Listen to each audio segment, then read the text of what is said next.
Australia's peak fuel body is calling on the federal government to remove limits on how long foreign workers can work at service stations.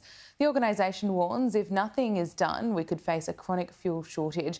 Joining us live now is CEO of the Australasian Convenience and Petroleum Markets Association, Mark McKenzie. Mark, thank you for your time. First of all, on petrol prices, can you take us through what they were last year? Yeah, so petrol prices last year peaked sort of in the late 170s, and what we've actually seen is that come off a little bit as global prices have started to stabilise. So we're now sitting at about $1.60 average right across the country, and that varies in capital cities depending upon where they are in the petrol price cycle. So where in Australia were the prices the highest? So the prices were highest actually in Queensland by a very small amount on average. So the latest data actually suggests that Queensland's average price was $1.35.6 for the entire year average versus Melbourne, which is $1.35.1. And then a number of the other capital cities were within 2 or 3 cents of that average. And it looks like petrol prices may be stabilising? Yeah, globally. So we talk about petrol prices in two ways. One, which is what the global supply cost is, given that we import a large amount of fuel, so we're potentially exposed to the finished fuel prices there. And those prices were the ones that skyrocketed post-COVID.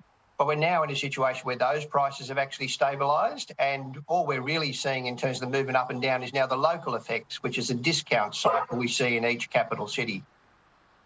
And you're calling on the government to remove limits on how long foreign workers can work at service stations. Can you take us through why?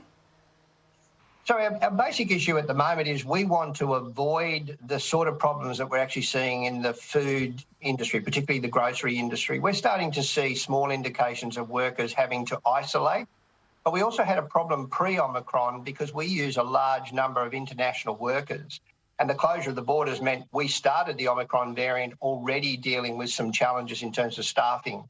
So it's not a fuel supply problem, it's a worker availability problem. And that's what we're actually working through at the moment. And so we've basically said to government there's some things they can do to help us and to avoid us having the sort of problem that we're seeing now in the supermarket industry. How urgently does this need to be addressed?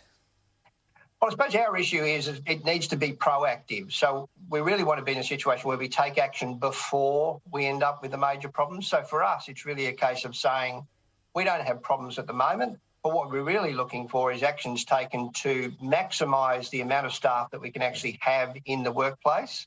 And so we need to make those decisions now to be prudent about managing that risk into the future. Are there any other long-term challenges or solutions you see going forward so we get cheaper fuel?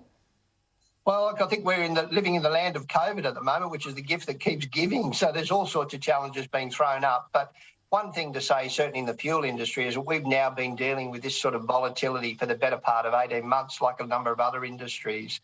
And so we've got pretty good at managing the outages and the concerns that come.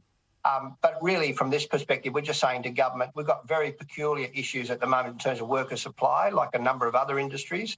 And we need a couple of things to be put in place that'll make it easier for us to ensure that everyone has the fuel they need. Mark McKenzie, thanks so much for your time. A pleasure. Thank you.